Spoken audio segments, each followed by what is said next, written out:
I will be interviewing my mom today because my grandfather is deaf of hearing and lives in Europe. If I understand well, your dad lived during the time of World War II.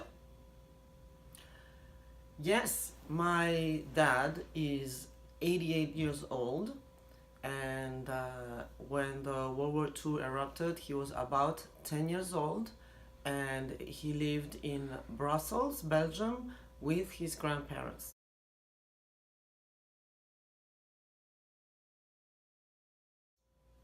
Interesting. Which side was Brussels on? Well, Brussels is the capital of Belgium, and Belgium declared itself neutral during World War II, but the Germans didn't respect that and invaded Belgium. Belgium fought against the Germans for 18 days, but Belgium is a tiny, tiny country, and so they were gonna lose. So they capitulated and they were occupied by the Germans for 4 years during the entire war. Interesting. Did he tell you some of his experiences?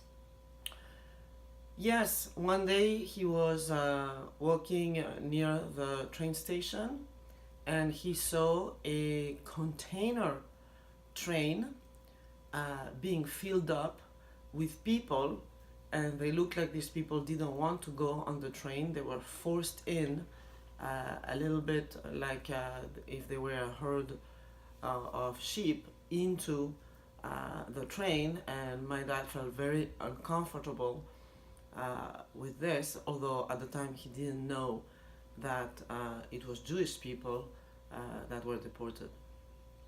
Very interesting.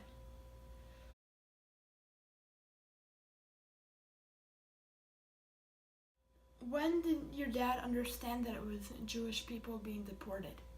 Well, when he was old, actually, when this happened, he reported it to his grandparents, who seemed to be very concerned, but they didn't explain to him um, what was going on.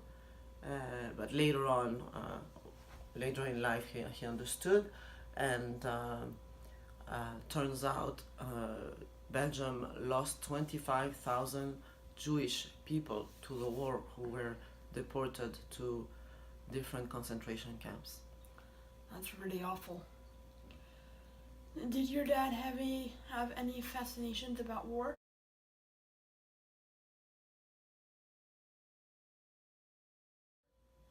Yes, my father discovered aviation during World War II because there were lots of bombers flying over Belgium, German bombers, and he learned to recognize uh, each and every one of them.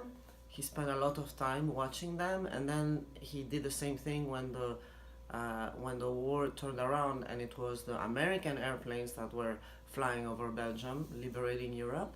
So to this day, my dad knows everything about all the World War II airplanes, uh, both the German airplanes and the American airplanes. That must have been a lot of airplanes to keep straight in his head. Yes.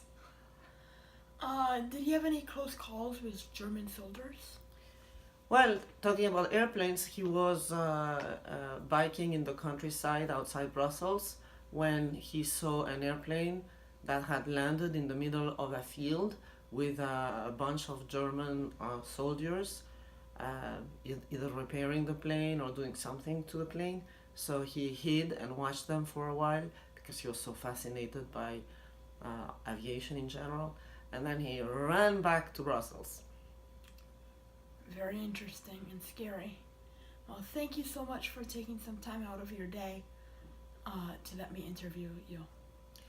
You are welcome.